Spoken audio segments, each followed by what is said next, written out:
Hello, everyone. Welcome to the Just to You podcast. My name is Eric Nicole, and I'm your host.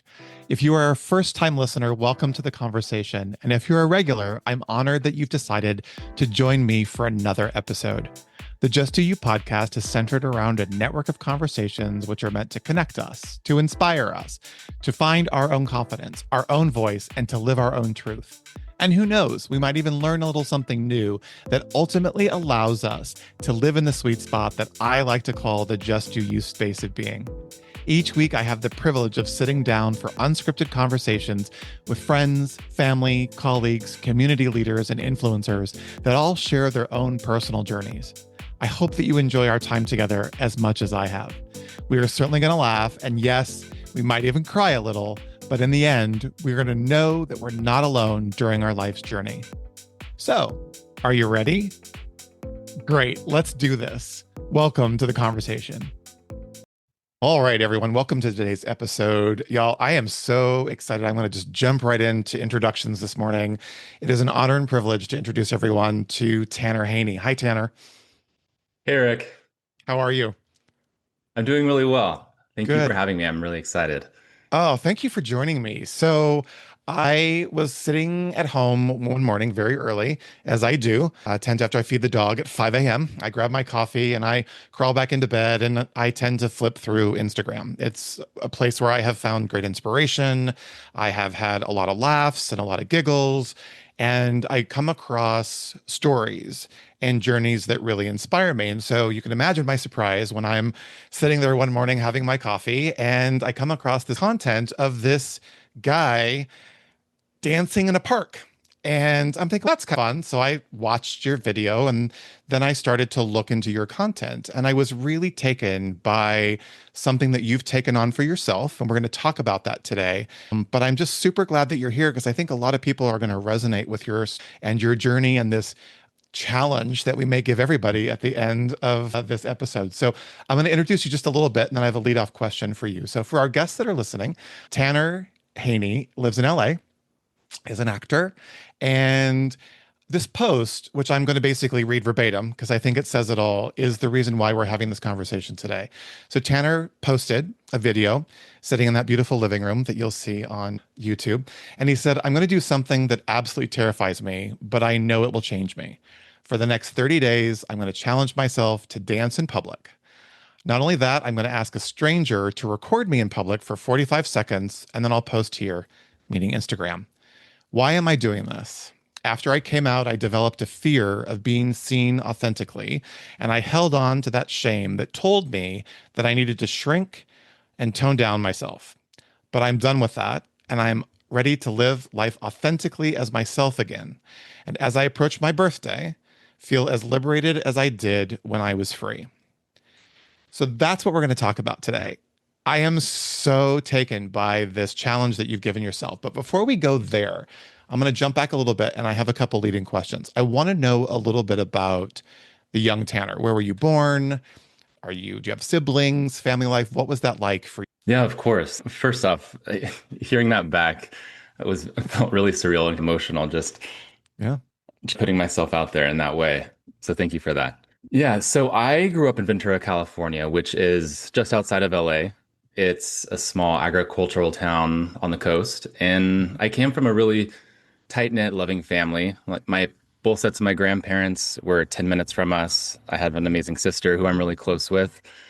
And we lived across from this lemon orchard growing up. And so I would endlessly be playing outside and just have this constant imagination and just spending so much time creating my own kind of world in that orchard.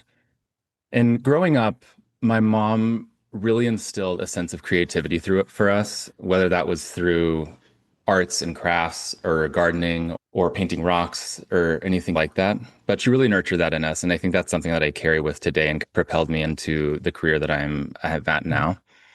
And that is where my creative spirit started. I, at the same time, always loved putting on shows. And I was acting and dancing and singing. And I had this complete freedom.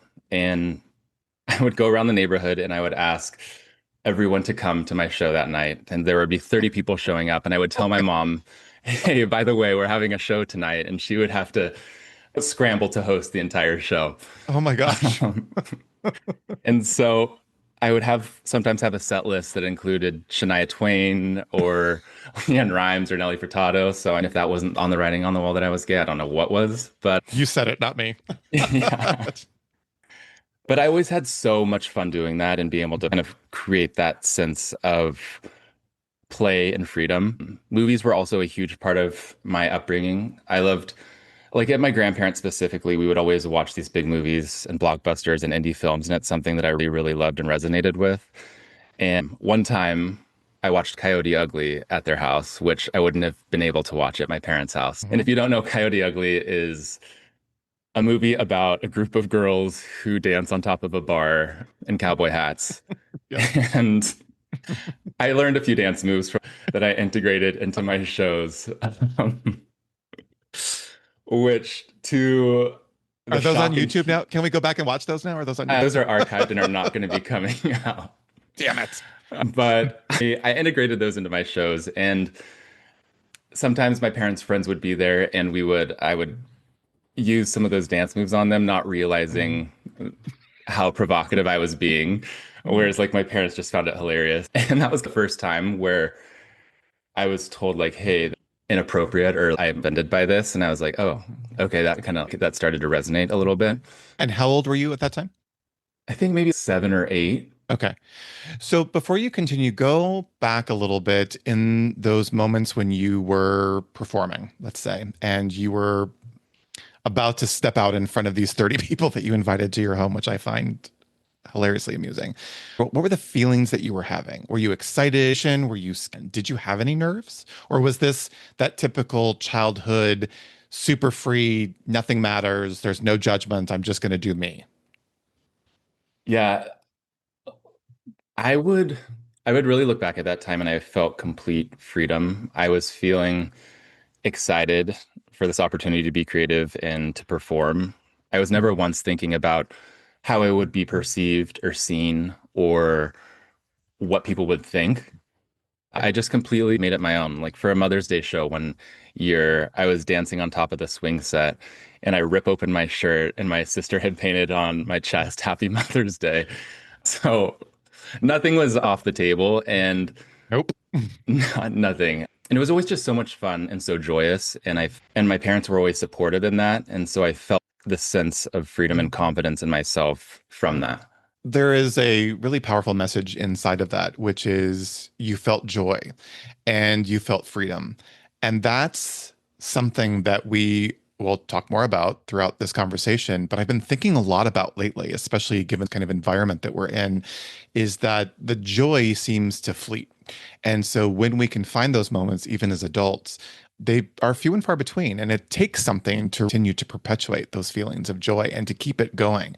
Yet when we were kids, I remember silly things like we lived in a house that had this wraparound balcony, and you had to get walk around this balcony to get to the front door, and it hung over this ravine. And I remember my friend and neighbor Colin would come over, and we got the giggles and laugh so much by shooting the Matchbox cars off of the deck as they fly down into this ivy covered hillside. But we would laugh for hours at doing something like that. And my mother, not judgingly or meanly, would come outside and she'd go, okay, you've had your fun. Now go down on that hillside and pick up all those scars and bring them over. Oh, mom, all that. But there were moments we buried his Micronaut village one time in the backyard, went away for summer vacation, came back, and it was covered in grass. But those times that we just laughed and were silly were some of the happiest times of our life. And then something happens along the way and we lose that. And we get to adulthood and those joyous moments are few and far between. And I think that's sad. But you're bringing that back though. And that's the thing that I love and I think is so powerful. Yeah, thank you. Yeah. Yeah, I So think, I do have to get the vision of you ripping open your shirt. Happy Mother's Day, though. I would have loved to have been in the audience in that oh my, moment. Oh my gosh, that's awesome. But so to go back there, I don't want to lose that space. So obviously, super supportive of you, sister, super supportive, and that must have been and just felt so great to have that support of the people you care about. It really did. And like looking back at that now, I feel so fortunate that I had that support growing up from every kind of loving person that was surrounded by me. I know not everyone has that. So to have Yeah. that and be able to be embraced for doing something that is a bit outside of the box feels Now, were really you like that special in, even were you now. like, yeah, sorry to interrupt. Were you like that in school, or was this kind of an at home in the safety of that space? Were you also going in gregarious at school? I was to a certain extent. I think there were moments where I was a bit shy in certain situations. I think, for example, I did Taekwondo for a while, and I was so scared to test to accelerate to the next belt Mm. level. And so I never really made it to that next level because of I was so frightened in that moment, which is interesting What because was that? What was the fear? Do you know? I think maybe the pressure of not succeeding or Mhm. maybe failing and not making it to that next belt level, which feels so innocuous now, but I Mm. think in that Oh, we all time were I there. was, It was yeah, piano. It was piano for me, so I get it. yeah, Yeah, it was piano. Yeah, yeah. yeah. Interesting. Were you incredibly social as a child in school? Did you have a lot of friends? Was it kind of the normal? Because I love that area of California. It's very Mhm. peaceful, very laid back, very, I liken it to where I live here in Encinitas. What was that like? Yeah, it was great. I was surrounded by friends. I was very social in school. I got sent to the principal's office a few times for talking too much. Not that I was being overtly disruptive or Mhm. to the teacher, but more just I couldn't stop talking. Yeah, but then there were other, like I said, certain situations where I would get really shy and closed off. But I think that would kind of lead into, or my ability to perform would lead into school situations and played in talent shows and that kind of thing. Were you involved in that in school, in the I was, shows? yeah, yeah, yeah. About It's so that, fun what to was be that like? surrounded by like-minded people who love the same things and are like curious about the same things and being able to work together towards something was also Hmm. really special. I Hmm. also played soccer during that time, so having that kind of team and community was a significant part of my life. I played that for like 7 years and I never got better. And I was like, maybe it's time I retire to retire this sport. Well, that's actually cool because typically, I stuck to one path, and that was music. And I didn't want to go into sports. In fact, I hated sports. I had a situation where a teacher was just really derogatory towards me and Mhm. the other students, and it shut me down from sports at that point. I didn't want to participate. Where in the music side, it was all a lot of joy and a lot of happiness, and we sang and I played an instrument and did drama and all that. So that was my kind of creative outlet. And I propelled from sports. I did not want to get anywhere near it because I just didn't ever want to be judged like that, especially in school. We're always looking and striving to fit in and to belong. So Yeah, it's so for me, it was music. Yeah, go ahead. yeah, it's so fascinating how a single circumstance can really affect your trajectory or a certain situation.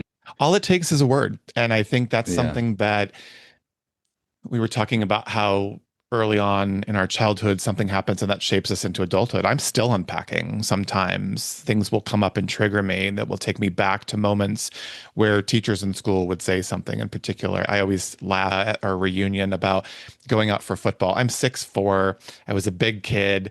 Everyone's like, you gotta do football. My family was a big football family, all SC Trojans all the way, and I could care less. So I went out for football, and I remember the coach would sit in the back of a truck, open flatbed truck, in a beach chair with a Coke. And we would have to run around the community, which are pretty hilly. And if we weren't keeping up, he would say some, and I'm not going to repeat them, some really derogatory things to the guys that would fall behind. And I would go home and I remember walking in the door and saying to mom, I'm like, I'm not going back. This guy's an ass. And at the time, I still was, for me, dealing with my sexuality. I knew something was different. I knew there was something that wasn't quote unquote normal, like my other friends that were interested in girls. And so for him calling us those names, it really triggered me. And there are moments still today, I'm 58 years old, that will trigger me. And I'll have to unpack and go, oh, that takes me back to so and so in high school running behind that damn truck. And so I don't necessarily think we ever forget those things. And they certainly do shape us. A lot of times, though, it makes us stronger people. We don't realize that in the moment, but in our adulthood and in our later years, it almost becomes our strong suit in how we were able to combat and to deal with those moments. I Yeah. think in the moment it's tough, right? And in the moment it's hard. But the fact that you were playing sports and in music and you're incredibly gregarious is what we would have termed at our school one of the popular kids, which also comes with its very own set of circumstances. So that was through high school, yeah. So junior high school, same. That was all pretty young. Ah, We had moved to Southern Oregon, and that kind of started. talk about that. When was that? Yeah, this was sometime in middle school. Yeah, it was a bit of a culture shock for me, I think, because I was this colorful, free-spirited kid who wasn't the most warmly embraced, and I felt like I didn't fully fit in and people didn't know what to do with me. And so that started to like shift a little bit in me. And then at the same time, I think I was starting to understand what was happening with me internally, like being Mhm. gay and not wanting to acknowledge that, not wanting to deal with that, or not just wanting to not be different in a way. Yeah. Yeah, yeah, nobody does at that stage. No. That's such a developmental stage. So R- I'm sure you're like me. Did you know early on, though, prior to that, that there was something different about you? Yeah. Yeah. I always felt that way. I didn't know how to articulate that at that age or what it Yep. was, but I Yep. always knew Hmm. something was different or that I was Yeah. special in a way. Yeah. I've said a lot of times on this podcast because I've interviewed a lot of people and had conversations with a lot of people from various backgrounds. And the thing that's missing and that I fear, especially in this current environment, is that not only did we not have the language and the experience and any exposure to be able to identify our differences, our parents weren't gifted with the languaging or the ability or the experience or the exposure to walk us through that process. I think I'm quite a bit older than you, so that there's even that kind of era that it was so difficult because I went from elementary school, I didn't come out till I was 24 because I didn't know how to articulate it. I didn't know how to share that with my family, who wasn't overtly conservative. They all loved me and supported me, with the exception of one when I came out, but it's still where it was many years of struggle. And so I think all of us that have gone through that journey of coming out, wherever you fall in the acronym, came with a series and a quite lengthy experience of fear or shame or misunderstanding. And I wish that we were in a place that we could teach our parents. It's different now. Obviously, there's a lot more exposure, there's a lot more opportunity. There are groups in schools that, are there to support differences. I worry now. This is a whole other podcast, but I worry now that it's creating kids to run back into that proverbial closet. Yeah. So you're now in Oregon. So that's a new Yes. set of challenges. Where are you in your head now at this point about your expressiveness and your creativity and who you are? Yeah, it started to shift a little bit in that kind of away from who I was at that time. I started to get bullied before my voice developed later in life. And so I had a much higher pitched voice. And so that, along with my personality, I was perceived gay. And so that's how I would be bullied. Mm, So I started to feel like, oh, this is wrong. Who I am is inherently wrong. And then I think growing up in a heteronormative society where you're told who you are is inherently wrong or what you like doesn't really fit what a guy should like. And mhm. then growing up in a church where the religious messaging is who you are is wrong, you're being told you're wrong from so many different facets of life. And Yeah. that starts to affect your self-worth and your self-esteem. And it makes you feel like you're not really enough. And so during that time, and then through like high school, I started to overcompensate through perfectionism and people pleasing. So if I get all these other things right, maybe that will overshadow who I am at my core. And that's Hmm. something like even now I am working through. I've come a long way from that, but still like that kind of early on, that's feelings of trying to get everything else right since who I am is wrong. That's a core memory, and that's one that I believe what doesn't go away. We just have to learn how to navigate it and have to learn how to push through it and communicate. I believe that we've all been through that. Um, Yeah. Not knowing how to express yourself and be fearful. I remember I was attracted to my best friend in high school, so attracted to him. Oh my gosh. Oddly enough. End of the story. We were both gay and out. So who knew at that time? But I remember, and I had equal pressure because my mom was an administrator in the school. So I was afraid she was going to find out. Someone was going to tell her, and all of those moments. And you get your entire personality, just you put a lid on it and then you put it in the cupboard. And I, like you, overcompensated. I was the nice guy. I was the nice kid. I did everything for everyone. I made sure everyone was happy. Everybody had to be happy. Everybody had to be taken care of. Everybody had to be and feel included. And it didn't matter that I felt incredibly outside of the circle. And that lasted quite a while and through college as well until I came out. And then there was a whole other set of circumstances to deal with. But I get it. And this conversation is taking me right back to the quad at La Cañada High School in 1982, which still is pretty vivid. And to not only having taken yourself, though, from your set of friends and your set of core memory and experiences being born and then going through middle school, you're now in this new spot in this new space, and you're basically having to prove yourself all over again to create those new friends. And now you're even more conscious of the fact that you're different and not having the ability or the words or the support everybody can relate to. All of us can. And Yeah. yet we all feel so alone. Isn't that strange that so many people are going through that same thing? Probably people in your own school that you didn't even know are going through that same thing at the exact same time. And yet they feel so alone. Yeah. Yeah. Wow. It's interesting. How, It kind of makes this hyper awareness or the self consciousness of, am I saying the right thing or doing the right thing, or how will this be perceived? what did you think would happen if you were found out without being the one to be in control of how you came out yourself? Was there a fear? Yeah, there was a fear. I think it was a fear of being judged and not accepted. What is that like for you? What did that mean if you were and not accepted? Or was that just a thought? Do you know what I mean?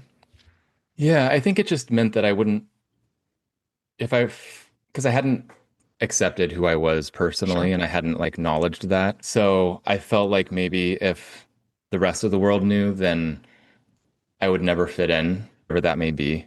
Yeah. Scary time. Yeah. Where did you find your joy during those times? Because you obviously did. Where did you find some joy for you? I started to find joy in swimming, competitive swimming. I would swim year round, and it was a way to block out the world and it's just you. And it was a really special time because I was a decent swimmer, and I was just talking to this about someone, but like I was looked up to in a certain way, and I was the captain, and that felt like special for me during that time. But I think on a personal level, I was thinking about this recently, is it allowed me to just be present and not think about anything else, block the rest of the world out and just be free and just go. Did you swim all through high school? I did, yeah. Uh-huh. Yeah. Yeah. Captain that you are. Yeah.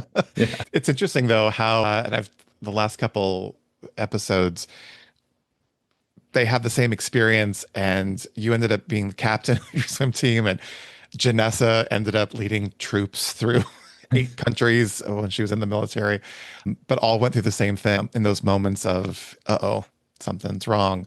And that's the thing Yeah. that I find so empowering about this podcast, not to toot my own horn, but as we tell the stories and we talk about the journeys, the empowerment of the people that are now out making a difference in the world and are being change makers in the world all went through circumstances in their lives that were difficult and hard. And some don't make it. And those that do have an interior perseverance and a fortitude, and there's something bigger than them calling him into that space. So I say for you, as difficult as that may have been, and having gone through some of these moments of fear and shame, there was a bigger calling for you. Like what your life, what Tanner Haney's life was there for. I believe we're all here to be of service to others.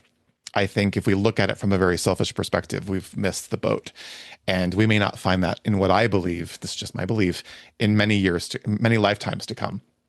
But we're all here to be of service, who we are for the world and for our friends and for our family and for our jobs and the viewers of your work as an actor, you're serving them. And that is really special. And when we can see that is why we're here and who we are makes a difference. Our words matter, our choices matter, and we're really responsible for that. Like I think you're doing in this current project that you're working on is really powerful. That time where you're swimming and it's solitude and it's just you, as I hear that, was a moment for you to really be with you and to get to a place where Tanner was going to accept wholeheartedly and fully, no matter the process of what it takes to get there. But in those moments, which just you is a great time to just be with you, because hence the name of this podcast.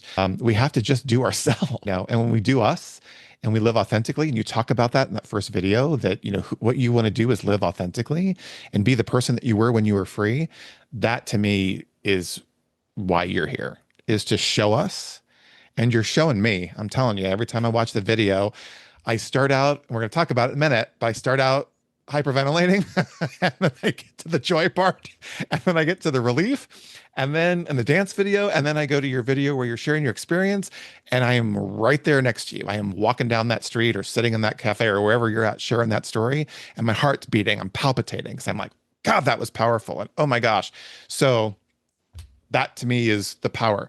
That's why this podcast came about. When I had tried to launch this podcast for 2 years, and honestly, Tanner, I think I said this to you on the onboarding call. I'm like, is anyone going to listen? Does anyone care? Is anyone going to resonate with the stories of my guests? What are the stats going to be? Because I'm a planner by trade, right? So I do for a living. I look at spreadsheets and statistics and budgets. So I'm really about the numbers. And we launched the podcast, and I'm looking at the numbers, and the numbers aren't there, and I'm starting to judge myself. I'm like, oh God, no one's listening, and this, that, and the other.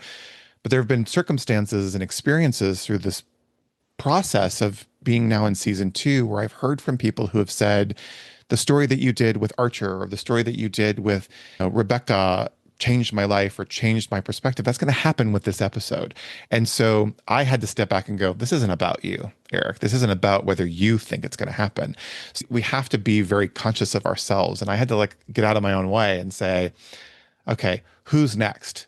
Who's going to come on the show next that's going to share a really amazing story? And the last 4, including yours, have been really, really cool. So I can sense that. And it's when I go in my own head, I'm not a good swimmer in that respect, but I go to the beach and I sit and I meditate and I talk to myself and I talk to my higher powers and I say, show me, bring me this next story, bring me this next person that's going to change the world. I thank you for that.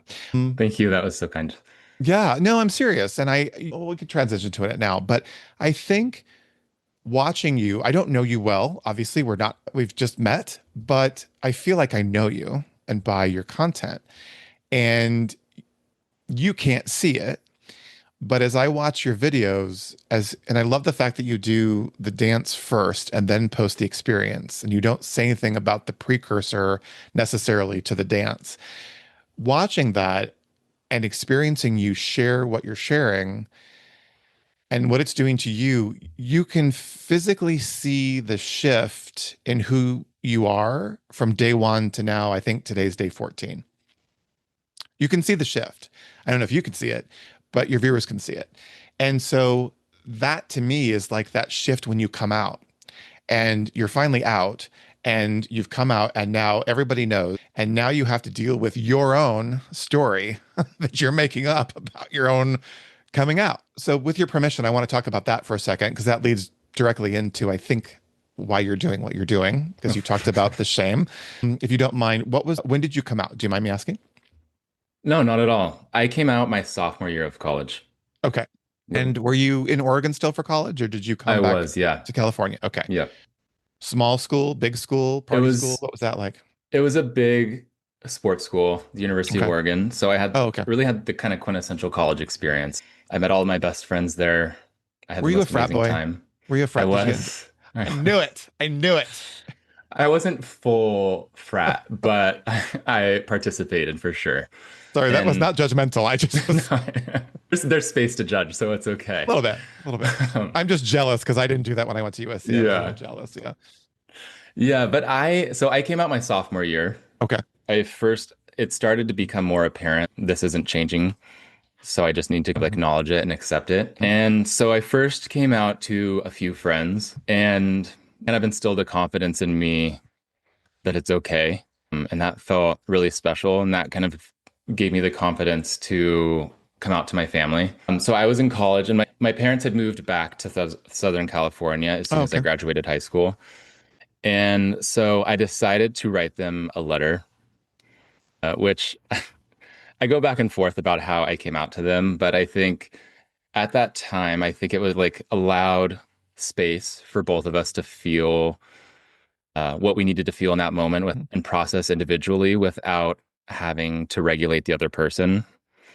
So I sent them a letter and I waited what felt like forever. Mind you, it was only a couple of days, but Did you mail I this letter? Was this a I mailed mailed this letter? letter. Yeah, it Okay. was, Old yeah, school. handwritten old school. And I was so terrified because I Yeah. think to share this with them.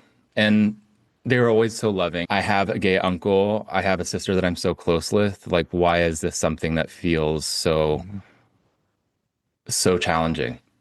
Did you really dig into that? Why do you think that you felt it was so challenging? I think it was, I just wasn't sure how they would react. Or Yeah, I think maybe on a deeper level, scared that they would react negative. sure. Yeah. It's understandable. Yeah.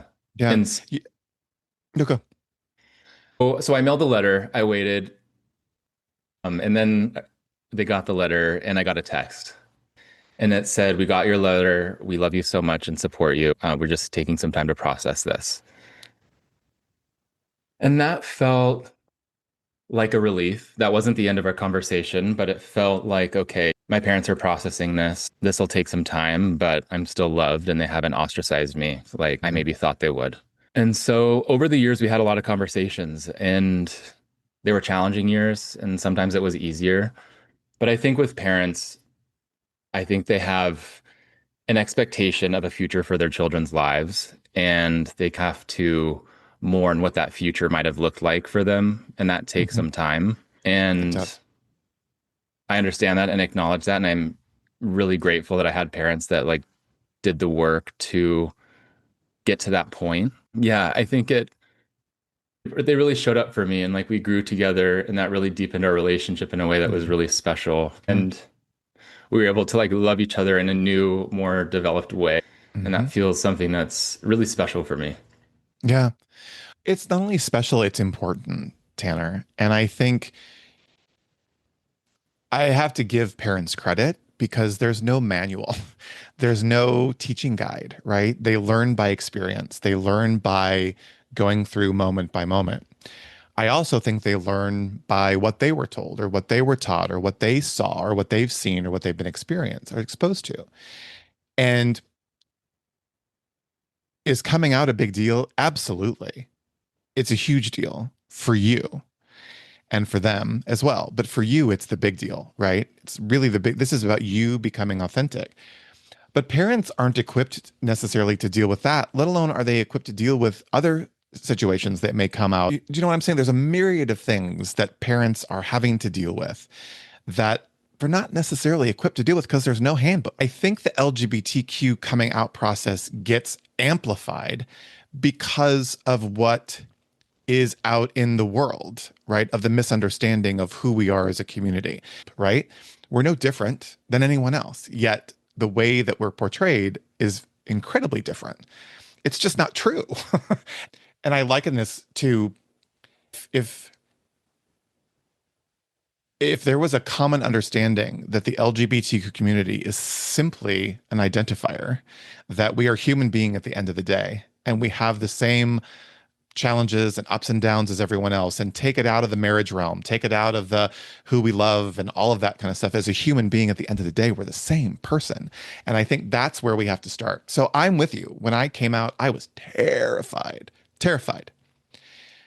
I knew for a long time that I was gay. I didn't like you didn't know what it meant. I had a crush on my best friend. I then transitioned to have a crush on my girlfriend's father, who, by the way, was a swimmer. I don't know what it is about y'all swimmers, that swimmer body. And we'd go over to their house after football games, and he'd be in his bathing suit, and I'd be like, "Hi." It's just that was the moment, when I knew. But coming out to my mom was the most difficult thing because I was afraid she was going to reject me. My parents were divorced. She was my everything and is my everything to this day. My best friend. When I came out, My fear was so palpable and so powerful, and I had hid it for so long that I did a course called the Landmark Forum, which is a personal development course. And on the Friday of my course, I stood up in front of 300 people and I said, I'm gay. I don't give an F who cares. I'm tired of hiding it. And the entire room turned and stared at me. It was like a bad TV show or movie. And I, in that moment, panicked. I was standing on a chair. I'm 6'4", screaming at the top of my lungs. And I remember looking around the room and seeing all eyes on me. And I thought, what have I done? These 300 people are going to ostracize me. And the thing that happened was that people came up to me and said, mothers came up to me and said, and crying and saying, thank you for sharing and being so brave. I now know that I've got to have a conversation with my daughter who's struggling with her sexuality. I had a biker guy come up to me, 6'7", huge in a leather jacket. I thought he was going to beat the crap out of me. I'm 24 years old. And he said, he goes, I used to hate expletives like you. And from you sharing your story, I get to see that I've made up a whole story about your community. And he goes, can I give you a hug? And I'm like white and deer caught in the headlights. But those moments made me realize something. And it wasn't until many years later that I heard the definition of the word fear, which was false expectations appearing real. Exactly. That's Yeah. all fear is. So my fear, your fear, everyone's fear of whatever that is just a false expectation of something that appears real. And when my family basically fell in love with me because I happened to meet my first boyfriend in that same course. So here, not only am I gay, but here's my partner. And by the way, his parents are coming for Christmas. Was a really amazing experience. And my family was so loving and caring. My friends all knew. At the end of the day, my mom knew. So again, like you said, there were difficult moments throughout the journey, but and not everyone's that lucky, right? But I remember even growing up still, the shame and the fear and the judgment. And now there's a whole other realm of internalized homophobia that we all have at some level for ourselves of what it means to be a gay man or a lesbian or someone trans or bisexual, non-binary, all these options that we have, that it just keeps getting compounded. And it's because of people like you sharing this journey is what makes it relatable and makes the younger generation feel seen and heard. And that's what we need. So I'm grateful for my experience. I'm sure you're grateful for yours, especially in those teachable moments where you get to teach and then you also get to be taught, right? So I think it's super Yeah. Yeah. powerful. And knowing that your family did the work, and I think that was the word I wanted to remember you said, that's really powerful. It isn't about you popping up one day, sitting in the living room with your parents or writing them a letter, which I love, and saying, hey, by the way, I'm gay, deal with it.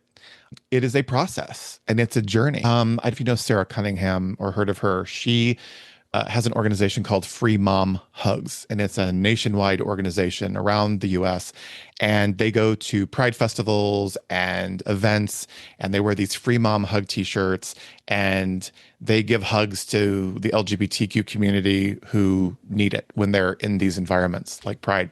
And I remember being at Pride and running into one of the moms, and she said, can I give you a hug? And I'm like, absolutely. It's an amazing mom hug. And I said, I've got to have Sarah on the podcast. And she shares a story about her upbringing, how she was raised in the South, how she was raised through the church and her belief system. And her son came home and came out to her and how she struggled with it. But she knew that she loved her son. And I'll never forget what she said to me. What he said to her was, he said, I'm gay and I need you to step up and support me because I'm going to need you. And she said, in that moment, I realized that I had a job to do, and that was to protect my son and to learn and to Wow. grow. And now she helps, I don't know how many thousands, tens of thousands of moms and dads around the world learn how to embrace. Again, it's because it took something. It took something for them to Right. do that. So your family sound really awesome. And Yeah, they are. congratulations is the wrong word, but some aren't so Good for lucky. you. Good for Yeah. you. Good for you. No, I feel the same way. My family's amazing. I absolutely love my family. I came out to my grandmother and she's like, tell me something I didn't already know. I'm like, how did you know? And she goes, every time you Same. come visit me, you ask to eat on the good crystal and the good china. She's like, that's just not something that's Some of straight the gays said. have good taste. What can we say? That's where do you think I learned how to decorate my house? As my grandmother. Yeah. It's all those things. So we could share stories like that forever. So anyway, we're super proud of your parents and for you for taking that step and doing that. Okay. So I don't want to run out of time. So college, right? What were your aspirations in college? Did you want to be an actor? I did, but I never Uh-huh. allowed myself to get to the point where I come from like a blue collar family, working family, so I never allowed Sure. myself to say this could be a career. You get a good job and then you get a job that makes money and then you live. So I think I always had that desire and I would go to the place at university and just peripherally wish I was doing that. And then I, yeah, I graduated and I entered the corporate world. I feel like this wasn't really aligning with me. I was working in Mhm. entertainment and there's a certain kind of word around like when you work peripherally in the thing that you want Mhm. to do. And it was that for a while. And I was like, this isn't what I want and who I am. And it so happened that I was laid off from my job and that kind of propelled me in the direction that I am now. Universe was listening. Yes, That's what I like to exactly. say. Yeah. Yeah. We'll talk about it offline some other time, but we both worked in the entertainment industry. So I saw in your bio where you worked. I was like, oh, I worked for the same company. So we'll talk about that later. Yeah. So Universe was listening, Tanner, because It always the does. same thing happened to me. It's like I had a huge Hmm. shift in my job, and I was sitting with my friend Nathan, who's a holistic practitioner and does sound bath healing and all this stuff. And I've been talking about how miserable I've been with this one particular project. And then the project let me go. And he goes, you manifested that. You've been complaining about it for a year. I was like, I guess you're right. Didn't want to Yep. admit it in the moment. Right. Universe listens because, again, it's not who you're meant to be. It's not why Hmm. you're here. So, what was that like? Were you, again, fearful and was it like some shame in losing that job? Or were you, hell, it's time to go do what I want to do? No, I was very fearful. I think Mhm. one, the stability, but also the fear of succeeding. Oh, it's a extremely competitive industry, and it's taken me Mhm. years to hone my craft. And that Mhm. takes a lot of time and also kind of Yeah. releasing that tension. Yeah. Is it It, going back to the black belt kind of thing and then coming through those ranks? Is it the same thing? Is it like, I've never excelled past this particular level because I'm afraid of failing or succeeding? It could go both ways. Is it that same thing now in your adulthood, you yeah, think? I think so. Maybe not at the level. Sure. It's definitely a journey, and I think it's something I enjoy, and I enjoy what I'm doing. And so that's all that matters at this point right now. Yeah. And apparently that succeeded because you're a working actor in Los Angeles, I'm assuming. Pretty much. Pretty much. We Yeah. st Well, we're well, still listen, working, but we're I it's know great. it's still a journey, right? I have a Yeah. job, I have a career, I have a company that I own, and it's not necessarily my passion. It's not what I want to be doing. I'm not compensated for this podcast, but this podcast is what brings me joy every single solitary Exactly. week. It doesn't matter about the pay, right? It'll come. It'll come. We make those choices. There's a lot of people who have multiple jobs, and what they when they find their most joy is when they're doing what they love to do. But let's face it, we live in California, and it Hmm. costs something to live in California, It especially does. where we live It and how we've does. learned to live. Yeah. You're doing it. That's the cool thing. And Yeah, you it's are that's acting. Yeah. exactly, and that's what matters is that I'm doing it and I'm enjoying it and happy along Yeah. the journey. Yeah. Yeah. Great transition because we're now going to get to the meat of this conversation. So buckle up. Okay. Okay. So you're in LA, working actor.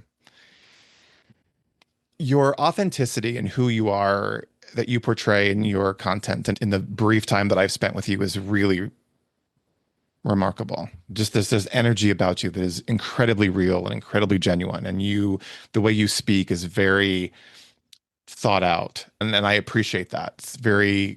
There's a calmness to who you are. So I'm curious, 14 days ago, how long had you been thinking about this? I'm going to do this challenge, or did you just wake up one morning and go, I'm going to challenge myself to do this? Where did this come from? Oh my gosh. So I was on a run in the morning Uh-huh. 15 days ago, and after a certain number of miles, I start to get in that kind of flow state, and the idea just came to me. And I was like, God damn it, I don't want to do this, but I have to. And I know I Mhm. have to, and I have to do it today, or if not, I'm just gonna pull out of it and just not even acknowledge it. And so I didn't Mhm. tell anyone about it at all that day. And later in that afternoon, I recorded the announcement video. And just recording that, I was sweating and Oh, you could shaking. And tell. You yeah, could tell. even Yeah. not but even leading up to it. And No, then I I'm sure. recorded it and I was like, oh my God, do I have to post this? Do I want? So it took 15, 20 minutes of me waiting to hit the post button and just here we go. And then I posted it and then ran around the block a few times to release that energy. And that Was kind the of fear, was the fear, hold on, was the fear back there again? Because I think this is an important full circle moment. Was that fear back? Are you going to be judged again? Are people going to judge you? I'm not going to assume, but yes. Yeah, I think I was so scared of having to put myself out there in this way. I wouldn't Uh-huh. typically post this kind of content online, and having to go up and talk to a stranger in a situation where not everyone else is dancing feels very vulnerable on another level for me.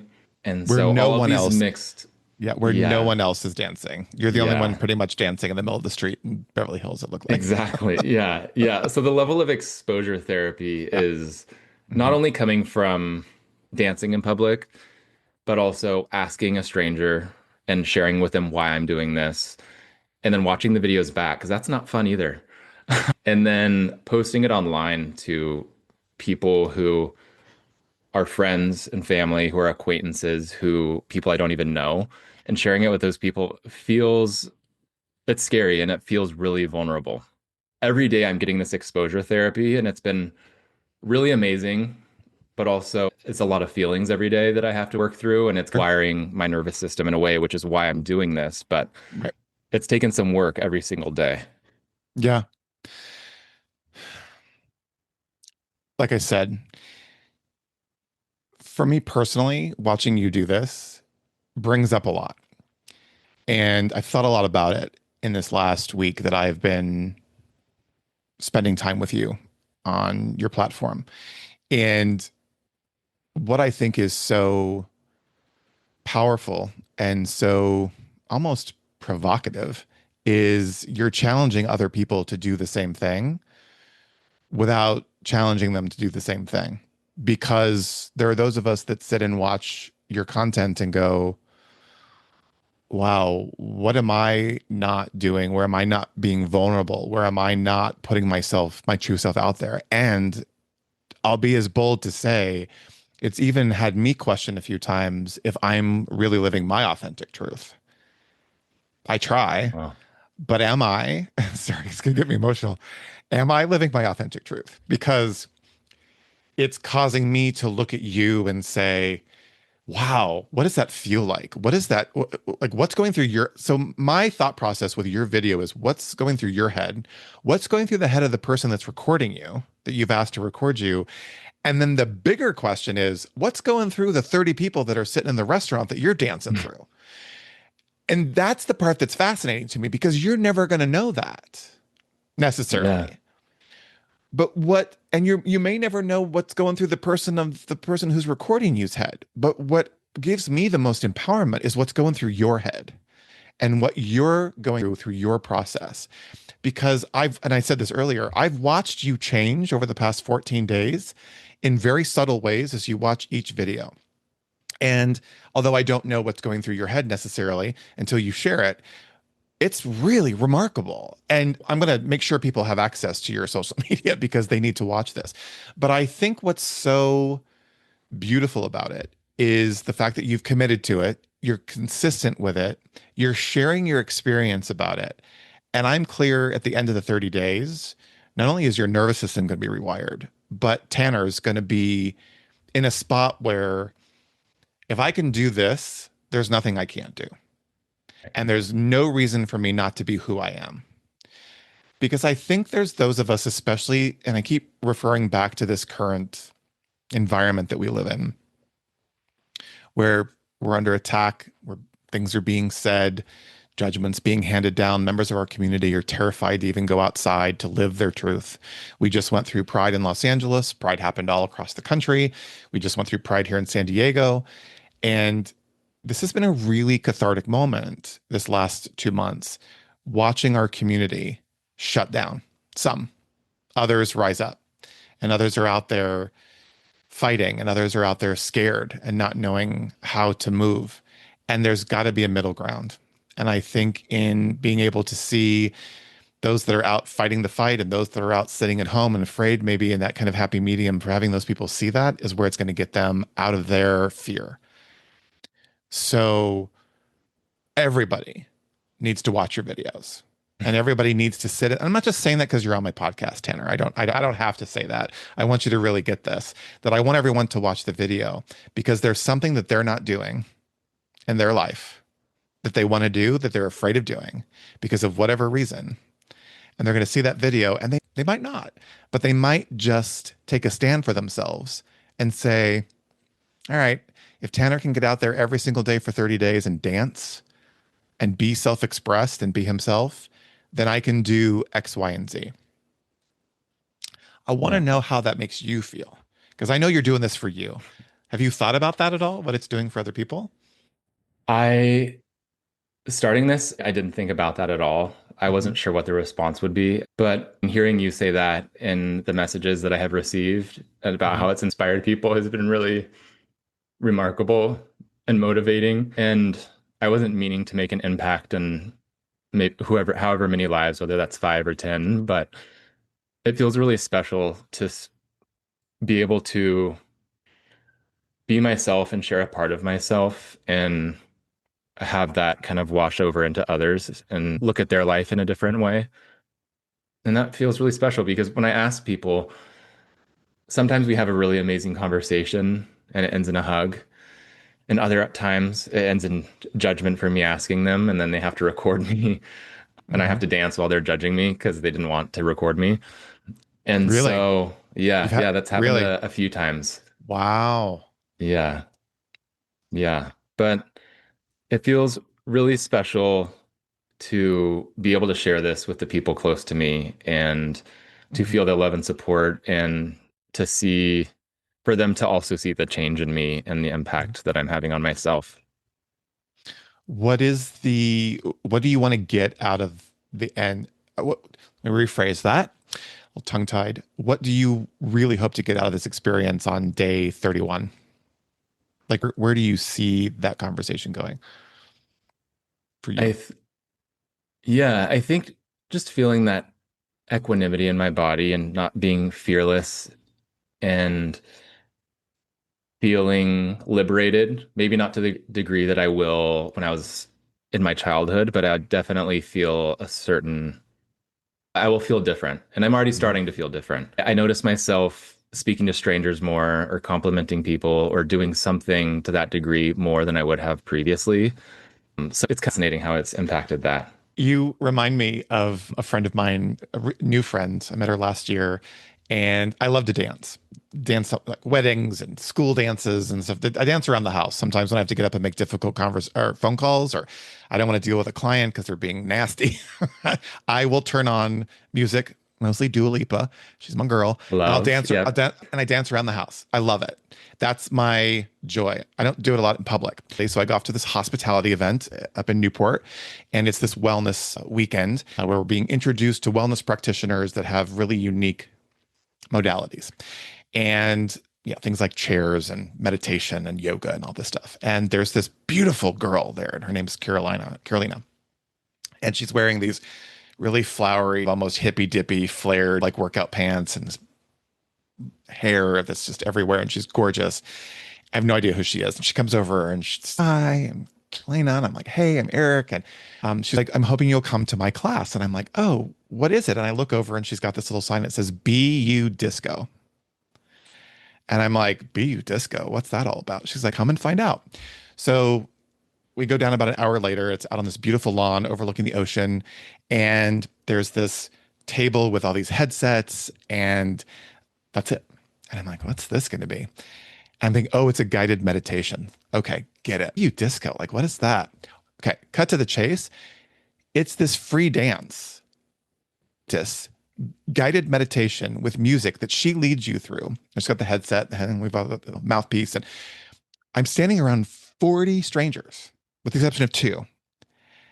And I'm all of a sudden standing in a petrified mode going, we are about to dance in public, in front of strangers with all these people laying out by the pool in their pool chairs looking down on this lawn. And sure enough, she leads us through this experience. It was an hour.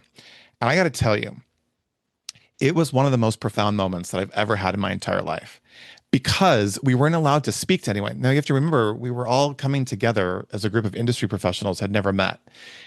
The way we met was through silence and dance. And what I love, because I'm an observer, I love to watch people I knew that ultimately I'd get into the groove of it, and I did, and it was just silly, and we're dancing around. But she would have us express ourselves. How do you express love in a movement? How would you express yourself to say hello?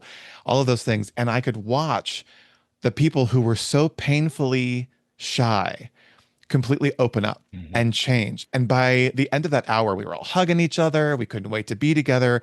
But here's what it did. It changed the next 2 days because we had a sense of relatedness, number one. And number two, we knew each other in a much more intimate way than just, hi, my name's Eric. Hi, my name's Tanner. And so that moment changed my life. So, of course, I did a testimonial for her. Now we're trying to work together on a project. And I think it's so powerful.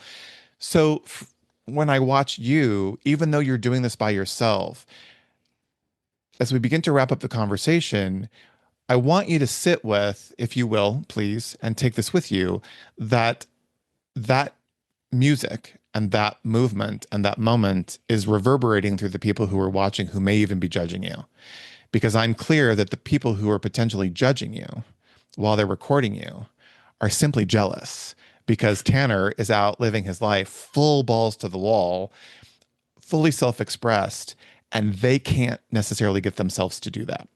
And I'll further say that I bet they leave that experience, go somewhere else, and remember you Mm. and go, oh, okay, now I get what he was doing. I get it. And maybe, hopefully, we can cross our fingers that they'll take action, that maybe they won't be so judgmental next time, or maybe, just maybe, they'll find their own thing to do that they haven't done. And that's the beautiful part of your message. And that's the part that I think is so incredible. If you look back at the story that you've told about your journey since you were a kid, you're back there now, right? You're back there now as an adult.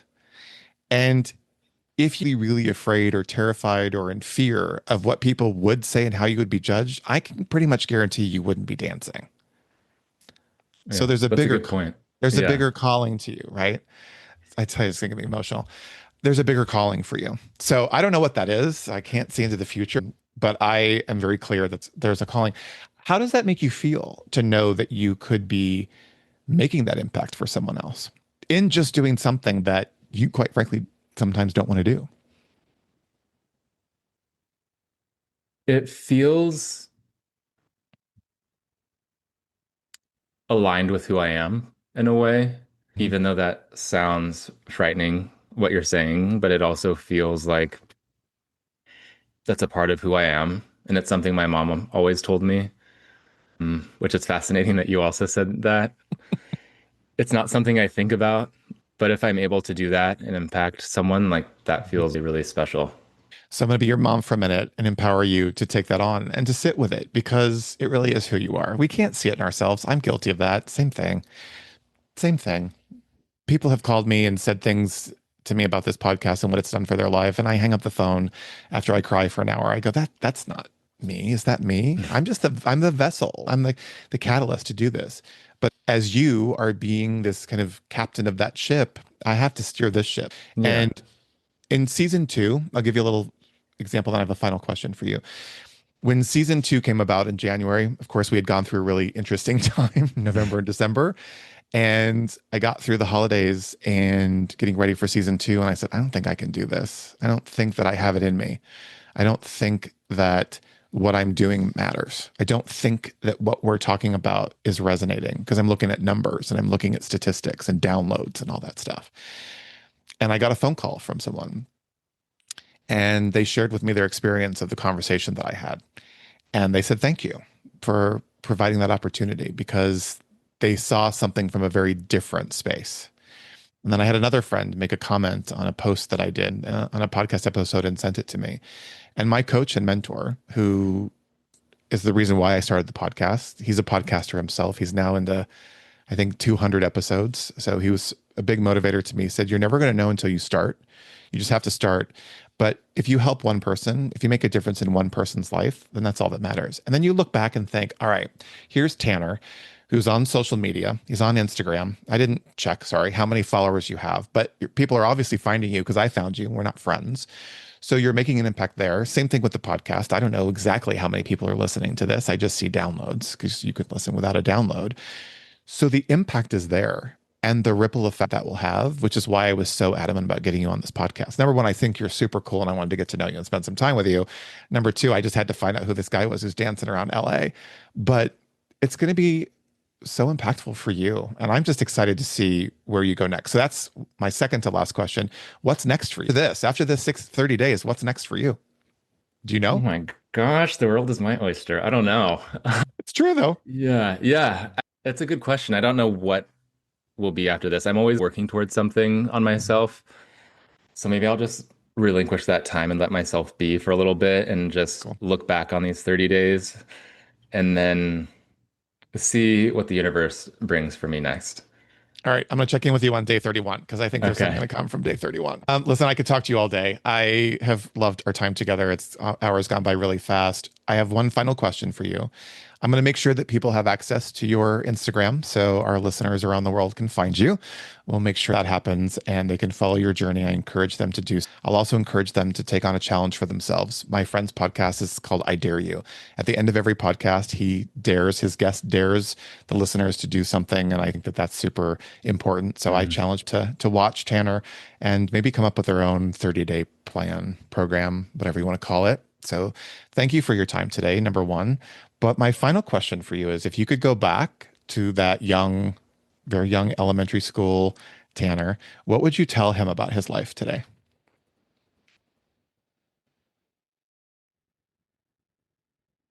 I would tell him that his life is really amazing and life had a number of challenges, but it doesn't change who you inherently are. And never lose that childlike sense of wonder and that freedom because it's there. We just have to grow that seed and grow that, water it and nurture it, and we'll find it again. Yeah. Not much more I can say except thank you. You're always welcome to come back. Love to follow up with you in a year, see where you're at, see what's up with Tanner Haney. Tanner, thanks so much for being here today. It was an honor and a privilege. And congratulations on all your success and just keep doing what you're doing. Thank you so much, Eric. I really appreciate it. It was so nice chatting with you, and I'm so grateful for this opportunity. Cool. You have a new friend cheering you on from the sidelines. So we'll talk soon. Bye for now. All right, everyone. Thank you again for joining us on today's episode. I hope our conversation resonated with you like it did me, and I cannot wait to sit down with you all again next week. Remember to subscribe to the Just You podcast on your favorite platform so you can make sure not to miss a new episode, which drop every Thursday. If you like what you hear, you can easily share the podcast and episode directly with your friends. And if you would, rate us and leave us a review. We'd love to hear from you. You can also follow us on Instagram at Just Do You Pod. As you go out into the world today, remember to just do you. All right, talk next week.